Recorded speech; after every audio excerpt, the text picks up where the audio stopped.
Jane, I think you've probably all met already. If somebody's looking for Jane, I say, the one with the hair. Sorry, Jane. Jane's one of our trustees, and she has been a power of energy. Her daughter is the patient, and Eve has had a rough time and is still having a rough time. Jane has been fighting for Eve and fighting for us and changing Gist Support UK. She was instrumental in getting this tissue bank started. She's been instrumental with others with Ramesh and me, and getting the Paul's Gist clinic set up. But one of her hobby horses, as you've probably gathered already, is the tissue bank, and she's going to spend a few minutes just explaining a bit more about it. So, Jane. Thank you. Well, hopefully the first slide says it all. Nobody wants these gist tumours. Nobody is the last thing you'd ever expect to happen in your life. But when it does happen, obviously, it would be nice to think that there's somebody actually somewhere doing some research that might benefit you in the longer term. And I suppose this was triggered obviously by my own situation and the realisation that nobody seemed to be doing any research in this country, and when I went further afield into Europe, nobody was doing any research there, and the only place that we could find any particular research being done was in America. And having been to the clinic there, we came back to the UK, and Judith helped us, and Gist Support UK helped us to sort of identify where doctors were that had specialist interest in this area. And having decided we were going to set up a clinic, we then also listed a sort of a wish list of things that were necessary in order to get from where we were to having research. And on that wish list was to have a tissue bank. Now, it doesn't make sense just to have a tissue bank for wild-type gist if a tissue bank doesn't exist for gist as a whole, because what we want to try and get to, as far as the situation is concerned, if at some point in a researcher's development they decide they want to do research into gist, we don't want them to be discouraged from doing that by not being able to find the materials to do that work, and then say, oh, sorry, there wasn't enough around, I couldn't find any information, I couldn't find any tissue samples, so I'll go and do breast cancer, or I'll go and do liver cancer, or whatever, where materials are more freely available. So we have to help ourselves as a group to make it easy for people to help us by doing research. So the National Dish Tissue Bank, if you came to the last meeting, you'll have heard a really animated presentation from Professor Andrew Hall, who has been the facilitator, basically, of our dream. We wanted a bank, and he's a can-do sort of person, and now we have one.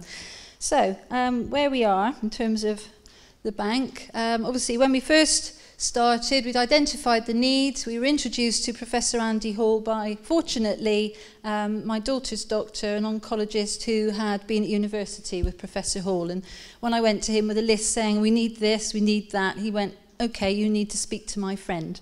And that was how we met. And basically, we've been talking about the bank for some while. We've presented about it at our Oxford and Leeds meetings. And we're now at the situation from the wild-type gist point of view, where we're very keen to collect fresh tissue, not only for the bank, but also for these researchers who are endeavouring to grow cell lines and xenografts for us. A xenograph is where the cells are put into a mouse model, as it's called, and attempting to grow the tumour in a live mouse. And they can be used for all sorts of different research, including testing drugs in a living way, but not on a person, if you see what I mean, to try and safeguard the person. Now, since Eve's operation in November, we've been fortunate enough to be made aware of 4 other wild-type gist patients who were about to have operations, and we've engaged with them to say, would you be willing to have your tissue collected and used for research? And they've been very, very keen to do so. And it's, I suppose, a misunderstood thing from a patient's perspective. I mean, I don't know why you'd think any different, really, but most patients seem to imagine, and I would have been the same, that if you're having an operation, all this type of stuff is just naturally happening in the background. Thing is, it's not. What tends to happen currently is if you're having an operation, this is if you're any type of gist, and all you've engaged with is a surgeon, then the gist is removed, it's put in formalin, and then a part of it is taken to the hospital pathology lab and it's put into a paraffin block and stored. There's quite a high proportion of patients, my understanding is they don't actually then get, if it's been removed and you're clear of disease, you don't always get to see an oncologist. So mutational testing and that type of thing won't happen as standard, even in that sort of local area. So in terms of what we've needed to do so far is if any patient is having an operation, ideally we want to know about it in advance so that we can engage with your hospital, your surgeon and the pathology department in that hospital, introduce them to Professor Andy Hall and organise how fresh tissue is sent to the tissue bank. Obviously, it's slightly more complicated for wild type because we're also trying to send it to researchers as well who want the tissue within 24 hours effectively to be able to do their work. So where we are with this at the moment is a few weeks ago, Professor Hall and I were called to be reviewed by an ethics committee up in Newcastle. And we have now got the rubber stamp. I mean, we've had a bank, we've been collecting the odd sample here and there, but it's not the full-blown thing at the moment. This bank needs to be populated with all types of tissue samples. So if any of you should find yourself in a situation where you are going to be having an operation, please do make contact. And that's all you have to do, really, because once you've made contact and we're aware, we can give you the forms that you need to fill in and engage with the doctors, and the rest just happens behind the scenes then. All you need to worry about is making a good recovery. In terms of us, what we're doing, we've actually engaged with a team of specialists around the country, and they've agreed to become the Gist Support UK Medical Advisory Board. They'll also be the board that we're going to have a meeting in the not too distant future who will agree the sort of access terms so that when we have the bank fully populated, researchers come to us wanting samples of the tissue. This tissue is really valuable, it's rare, so we can't just be giving it away willy-nilly. They have to convince the Medical Advisory Board that the research they wish to undertake is worthy, it's not duplication, and it makes sense, and then they will be allowed to have tissue samples to use for their research. So, the main message there is that we do need all of you and anyone else who should see this video. If you're a patient and you're about to have an operation, please do let us know. Our plans in terms of where we want to go with this is we do want to spread the word. So we do want to make contact with GIST surgeons around the country because obviously they do their job brilliantly, but we do need to make them aware that perhaps with a GIST operation there is another method, and we want them to, rather than put the tissue straight into formalin, because it's not as useful that way, that they can send it to the path lab on ice and then we can have that material in that format. Along with the samples, to be fully useful to future research, we need a full blood sample, and we need some, I gather it is fairly standard to take normal tissue as well as tumour tissue, so those are the samples that they need. And in terms of our plans, obviously we need to actually help with some of the funding, because it costs quite a lot to courier tissue left, right and centre. I think we're just about to get a bill for something like £800 for one of the operations where we had to courier it to various places. So, and this is something which we're going to be funding. So obviously any fundraising we do, that's part of what we do it for, to try and get these things underway. So, sorry, I'm repeating myself again now. So what we need you to do, if you're having an operation, let us know as soon as possible. At this time, let me know. Hopefully, at some point in the future, we'll be able to give you some instructions and the word will get out, and, you know, in a few years' time, it'll be just the natural way. An operation happens on a GIST patient and this all happens, but for the time being, to get it underway, if you contact me, then I'll make sure that you engage with Professor Hall and everything works properly. Now, what have I said there? I've said all that already. So if you've had an operation, this is the other area where potentially you might have questions. So your tissue is going to be stored in a hospital wherever you had the operation, and you know, there will be a little bit of it there still. So we still want access to that tissue, but it might be that the hospital where you've had your operation is one that specialises in GIST, and they actually want to hang on to their collection. The actual approach will be there that we want them to register the fact they have that tissue in their hospital with the bank, and therefore we still know how to get to it, and researchers may still be given access to it, but we don't have to go through all the palaver of having it physically transported to the bank. That's the other bit. So obviously we'll get some more information out over the coming months about what to do in relation to that, but I think the more immediate need is for up-and-coming operations for us to have that tissue. So our target is to have the most comprehensive selection of GIST tissue samples available for researchers. Just got to make it as easy as we possibly can for researchers to help us find answers. And that's it. Thank you very much.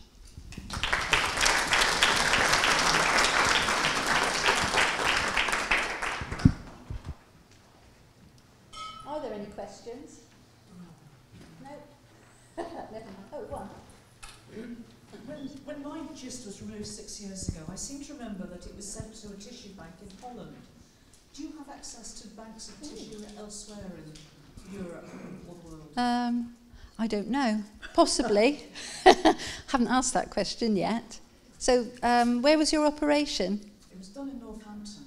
In Northampton? And then my care was transferred to Sheffield, and they did the necessary paperwork many weeks later.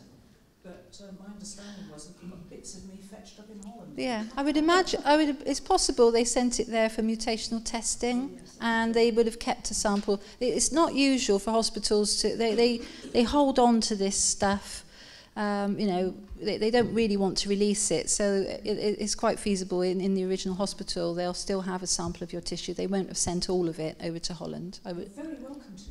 All right, okay, thank you. Well, that's the point, you see. I mean, none of us want it, so we might as well have it sent somewhere where it's actually going to make a difference. I had my operation 6-8 weeks ago, yeah, and I was informed that pathology wasn't part of the hospital, it was sent away. So would they still have, the hospital still have it? Because I understood it was like an outsourced service. Well, they might have sent it to another pathology department. Which hospital? Winchester General. Yeah, I don't know where. Well, it's a question for you to ask. Where did it go? Yes. Okay. And if you can find out where it went, then obviously we can get it registered with the bank. That would be a good thing to do. Okay. Oh, another one. Sorry. Mine was similar to this lady. I was operated at North Staffs, and apparently most of mine was sent to Birmingham, but some of the histology was done at North Staffs because there was a big delay. Big gap of months before we had some results. So who would I approach in relation there? Well, you'd probably ask your local hospital in the first place, but if it's gone to Birmingham, it's likely to have gone to Philippe, who was talking earlier on, because he's his main GIST histopathologist in Birmingham, so feasibly it's within his collection. But your hospital should be able to tell you whether it's there or with him, so that would be how you'd find it. Years and years. I don't know how many, but a long time. Right, okay, thank you very much. Right, so now we're going to have our trustee panel. Are you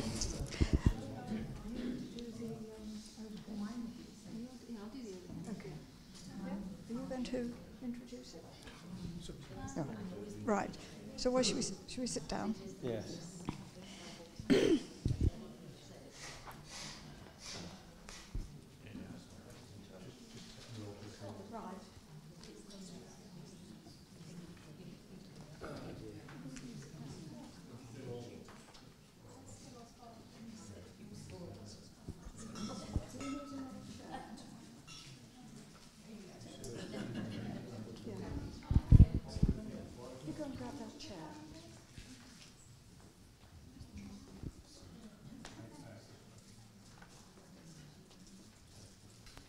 Right, we are a subset of the trustees. I think, Nick, are you going to start off? I thought what we'd do first is just give you a little précis of who we are. I'll start with me. I'm Nick Puntis. I'm a trustee. I'm also involved in the publications. So when anybody requests publications, any of the publications that are on our website, you email me through the website, and if it works well, I send you the publications that you ask me for. So that's my role. I also have had a gist removed, so I'm a patient. Tim Mason is also a trustee. He'll be talking to you in a minute about the hospital rep scheme that we're doing. He's also a patient with a gist. We've got Michael, who is also a trustee with a gist as well. And obviously you all know Judith, who is our founding chairwoman and acting chairwoman today as well. Also has a gist, or had a gist removed.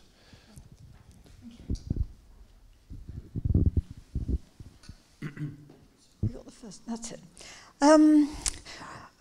Some of you know this history already, but a lot of you won't.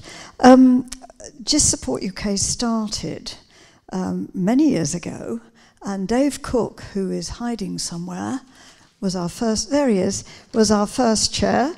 And we were actually started by Novartis, totally funded by Novartis in the early days.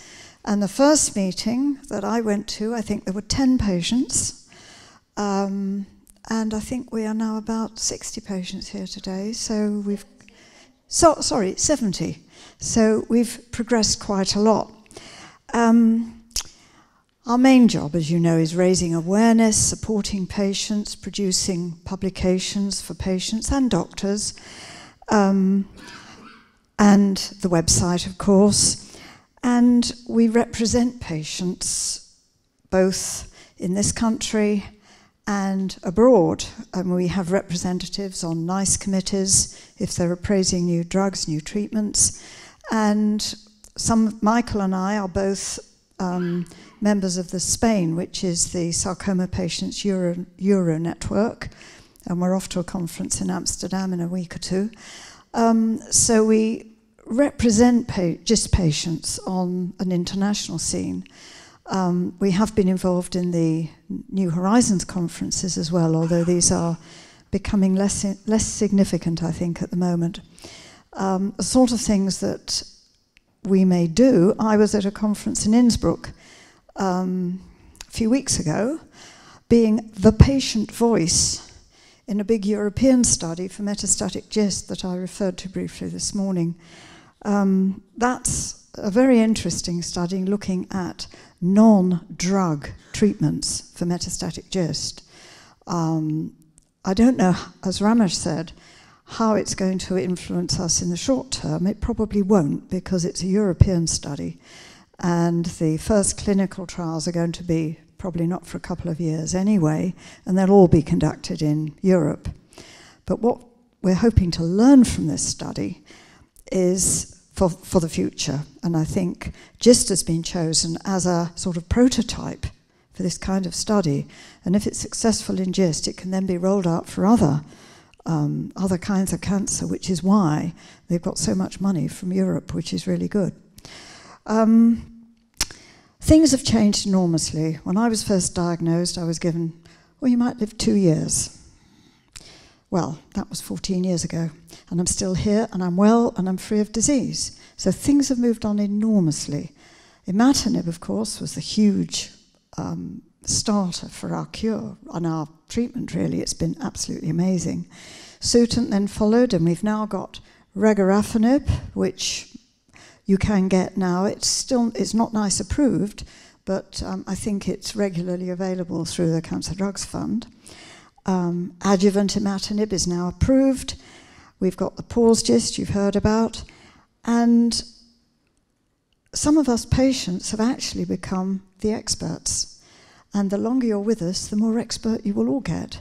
We are the experts. I know the doctors know the medical terms and all the technology, some of which went way over my head this morning, I confess. But actually, we know what it's like.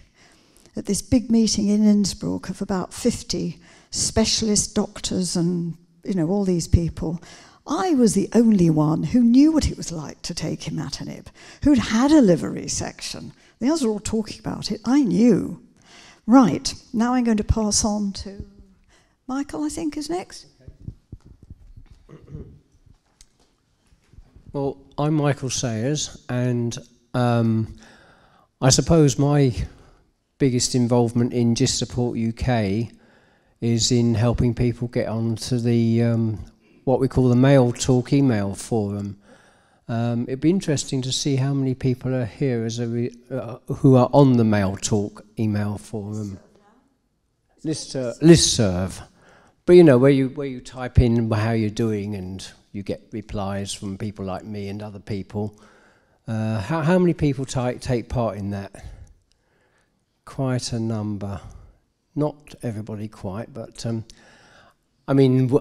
obviously anyone who's interested in signing up to that, I'm more than happy to talk to them afterwards, and it's very easy to do. All I need is an email address and one or two other details from you, and I can, as it were, bung you on. I'm not quite sure how many of us on the Gist Support UK Trustees can do that, but I know that Judith can, and David, and Barbara. I've had Gist. I was diagnosed 10.5 years ago. I was told at the time that I could maybe survive 5 years, maybe even 8 years, with a bit of luck. And certainly all these, these graphs that they have with all these lines going down like that, well, in those days, there were they all finished round about the 5, 6, 7 year period of 0 survival. That's what it looked like to my inexpert eyes anyway. But there seem to be an awful lot more of us outliving those expectations. That is simply because of the advances in the treatments, the new drugs, and there seems to be a general willingness in the medical profession dealing with GIST to look after us as patients, which is very moving. And it's not just in this country; it seems to be, more generally further afield. And so, Judith mentioned the sarcoma patients Euronet, which means that they're a European patient advocates body, and at their conferences we have people coming from all over Europe, Milan, Berlin, Paris, experts coming from there, giving their time freely and willingly, sometimes over several days, because their sort of conferences last 2 or 3 days, and they are amazingly dedicated and free in their willingness to talk to patients face to face, in pretty general terms at least. Anyway, that's about my done. I'll hand over to Tim. Thanks, Michael. I'm Tim Mason, and I've had GIST. It sounds like a Narcotics Anonymous meeting. Yeah. I've had GIST for 9 years now. But when I was first diagnosed, my whole world crashed to the ground. And I got quite severely depressed, actually. And one of the major ways of finding help was through discovering Gist Support UK. And so we're very keen, as a body of trustees, to increase the awareness of GIST. Now, GIST is, as we heard this morning, it's a very, very small group of people. But when you've got it, or you know someone who's got it, it's pretty major. So we're looking at various ways of doing just that, to making GIST better known, and trying to help awareness for those who are perhaps newly diagnosed and who know people who are. So some of the ways that we're looking at are on the screen, developing our meetings, also making sure that literature is in every hospital, because it's amazing, and I've heard some stories today, it's amazing how many people here even were inappropriately diagnosed, or there were major delays, or people simply didn't, some of the clinicians apparently just didn't know what they were doing. So we still have a lot to say to those people. So what we're... Sorry, I can't do anything about paper. What we're planning to do, what we launched at our last patient meeting, was a scheme to have a representative, a patient representative for GIST at every hospital across the country. And we've already got people who very kindly have volunteered, who will cover about 22 hospitals around the country. Unfortunately, after that meeting, our stocks of literature ran out, but we now have stocks, there we are, thank you, Jane, of a brand new brochure leaflet called GIST for Beginners. And we have plenty of supply of other leaflets too, so we can provide a pack to each hospital representative. So we'll be following up those people who very nobly volunteered before, but the catch is we're also looking for more people. So if any of you, searching your heart, would be able, willing and healthy enough to be that link with the hospital that you're under, we would be inordinately grateful. And we have literature so that if you're able to take some with you today, we can give you an initial pack. Otherwise, if you give me your name and address afterwards, we can send it to you, or Nick will send it to you. Our aim, as I think I said, is to make sure that every hospital in the country is covered. And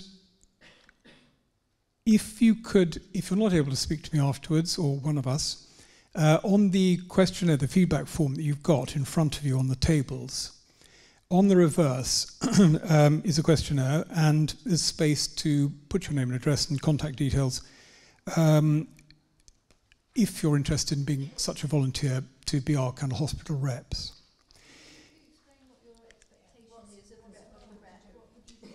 Thank you very much. That would help.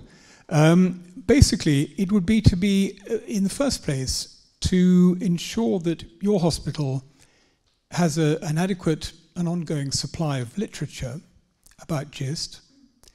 Secondly, to be the link with the hospital to Gist Support UK, and generally to ensure that that link works smoothly. So it'll mean contacting, well, staying in contact with your consultant, the clinical nurse specialist as well. It's time-consuming, really. I mean, if you use your appointments as a means to also take along some literature with you, and just make sure it's there for other patients that go there, because in my experience, you go to your clinic, and you don't actually know who the other GIST patients are, and you're probably sat in amongst them, and there are some there that are just newly diagnosed and would really benefit from a book like this, and to be aware that there are other people with that condition. Yes, so I don't know if you could all hear that, but Jane's saying that really it's not an onerous task, because you will all have appointments and you'll meet your consultant then, you can talk to other members of staff there, give them literature, and if your hospital's like mine as well, it'll have a sort of cancer information centre too. What have I missed? Yes, also the tissue bank form. If you can make sure that your hospital is supplied with those, and that your oncologists and so on are up to date with that. So have I covered everything to do with the role of hospital representative? Please do think about it very carefully, because we do think it's a major way of ensuring that this lesser known and often unknown form of cancer is known by those who need to. Thanks. Who's next? In terms of our ambitions, we're kind of laying out what our plans are for the future. But obviously, we're volunteers, we're individuals. Believe it or not, we do have lives outside of Gist, although it doesn't seem like that most of the time. And I suppose what we're asking is to our captive audience to just try and raise it in your awareness that you may not have any time at all, but there's probably a little thing that you could do that would actually benefit the whole. And if we all do a tiny bit, it's amazing what we'll be able to achieve. We've achieved quite a lot as a very small group, so with an extended group, you know, we'll achieve much more. So in terms of ambitions, we want to develop the Paul's Gist project. We want to build a patient data set to stimulate and fund Gist research, and we want this clinic to be part of the national health system. And we are going through and have been going through a lot of activities to try and realise all of those goals for the clinic. Now, the clinic has been one very successful Gist Support UK project. We set our sights on what we wanted to achieve, and it's not the end result yet. We've only really started this year, but all the signs are very positive and we are making headway. But there are many other Gist-specific projects that we need to get underway. You know, obviously the tissue bank, it started, it's not the full-blown article because it hasn't got the tissues, as I mentioned just now. We need to make it the national standard. Mutational analysis needs to be a standard practice when people are diagnosed with GIST, so they know what type of GIST they've got. As we go through time, even in the 4 years that I've been involved with this, we've gone from a situation where I don't think it was even on the discussion table then for the meetings I went to, but it's becoming clearer and clearer that if you can understand what type of GIST you have, potential is there will be, as we move through time, a targeted medicine that will be specifically relevant to that particular type of GIST. So it needs to become standard. And we want to be in a position as an organisation that we can actually show encouragement to researchers, maybe fund in its entirety a research project if it's a small one, or at least offer some funding that could be matched by other sources to facilitate GIST research. So, how do we do this? Nick. I drew the short straw.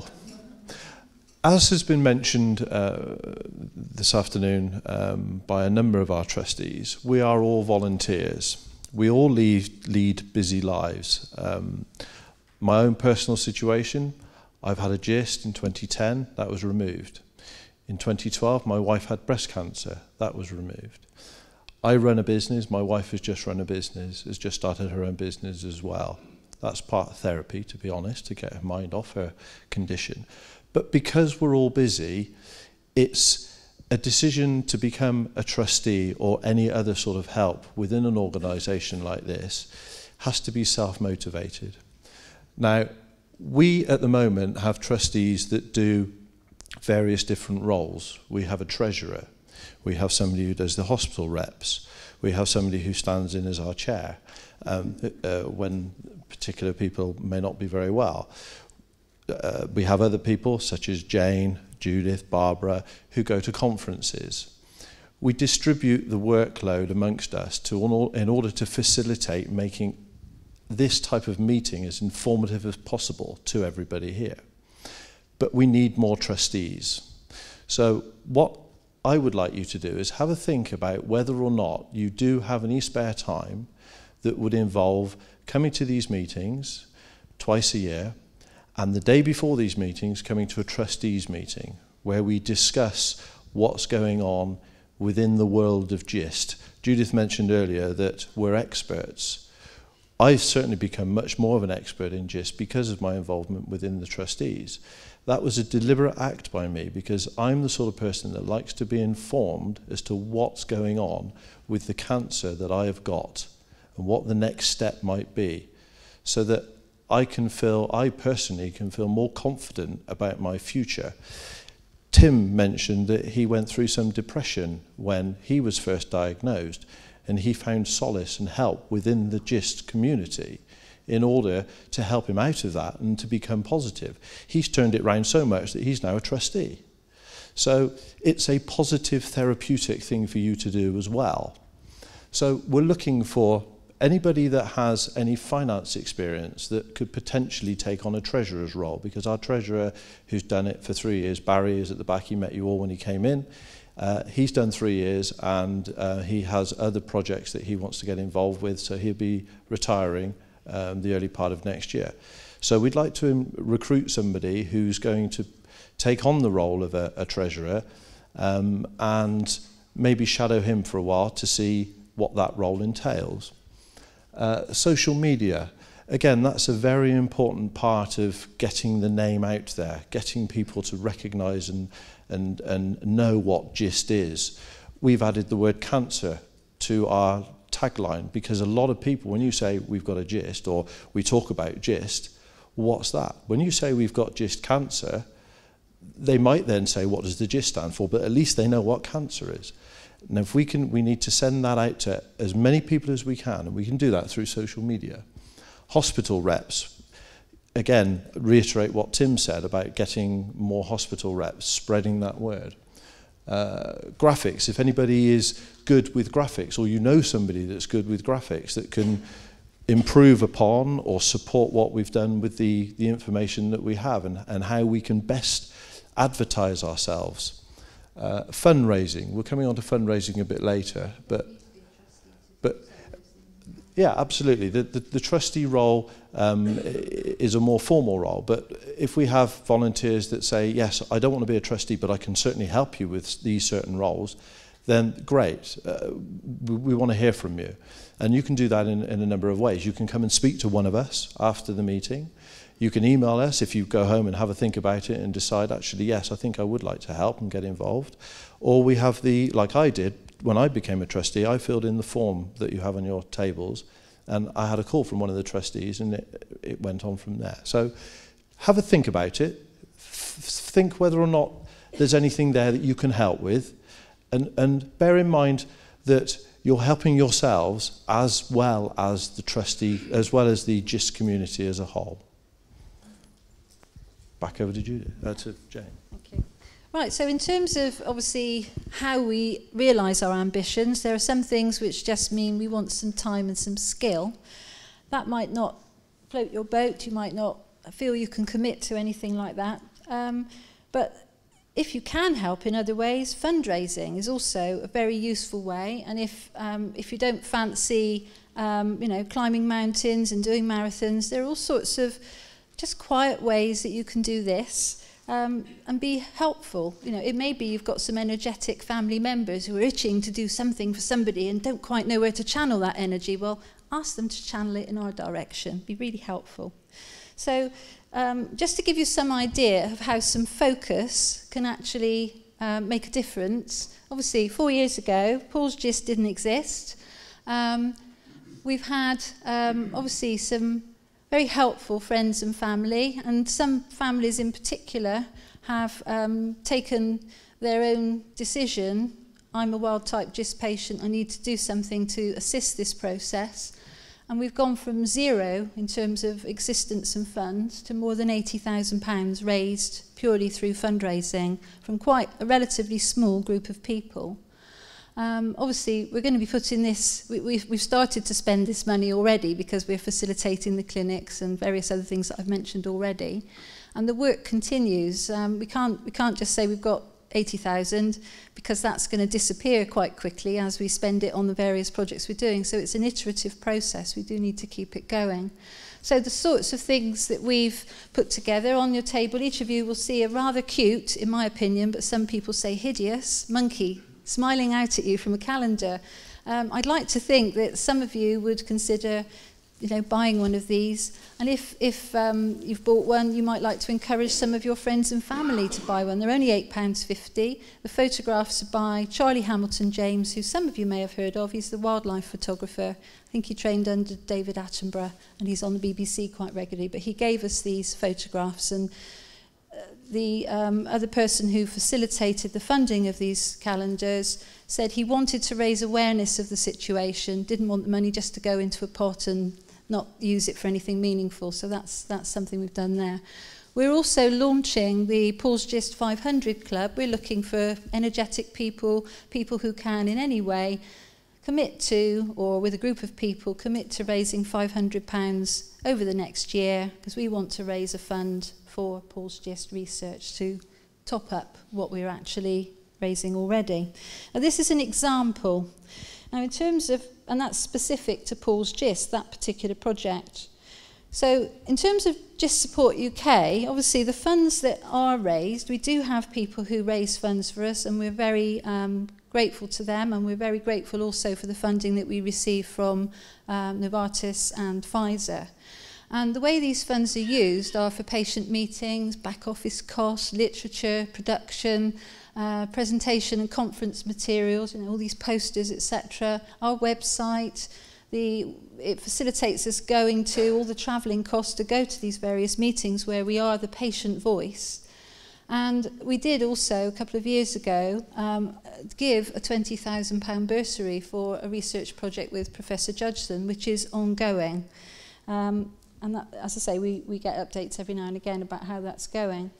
So we're really very grateful to everybody who's helped us so far. I mean, of note, in terms of individuals or groups who've raised over £1,000 for us, these people named here are people that have made tremendous, given us tremendous help. You all know who you are. I mean, I will mention, obviously, Vicky at the top of the pile, purely because her and her family climbed Snowdon earlier this year and raised over £10,000 as a result of doing that. And that was somebody who we didn't know until March this year. She came to the clinic and felt, I have to do something to help this process more. And that's one person who's made quite a big difference. I think that's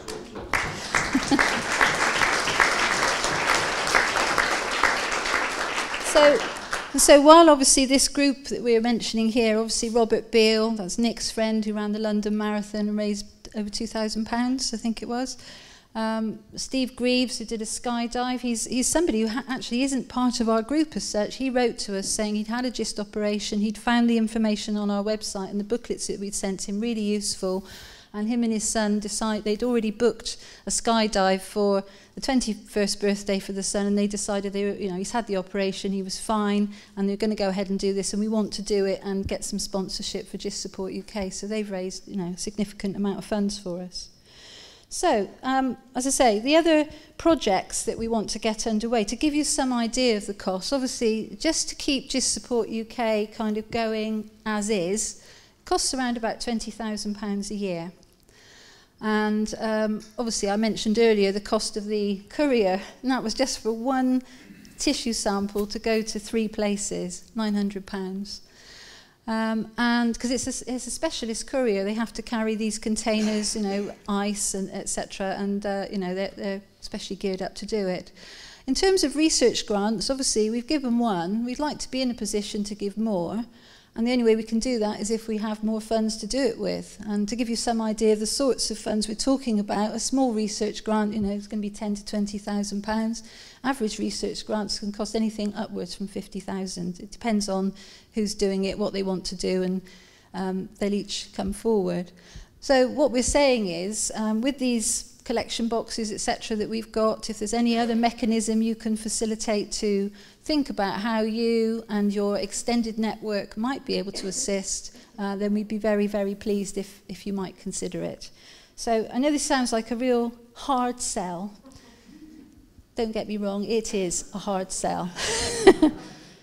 Need your help. So we've got fundraising packs. We've actually put some thought into what might you need to be able to help us to raise funds. So these packs, which we can send to you, I think we've got some outside. that you can take a flick through them. They just give you some ideas on things, you know, little and large, that you might be able to consider. Every little bit helps. And I say what we're asking for is really for you to help us, to help improve the future for all GIST patients, and put us and our needs for research on the agenda as high as possible.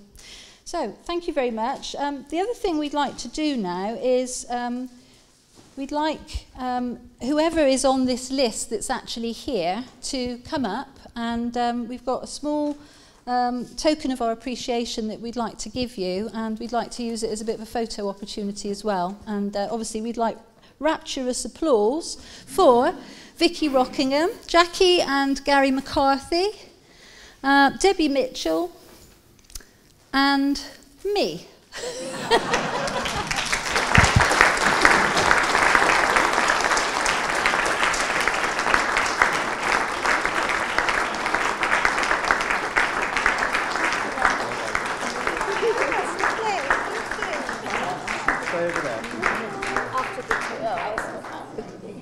Thank you very much. Well done. Thank you. We're going to show one. Yes, Thank good. you. Well done. Thank you very much. Right, brilliant. Thank you. Right.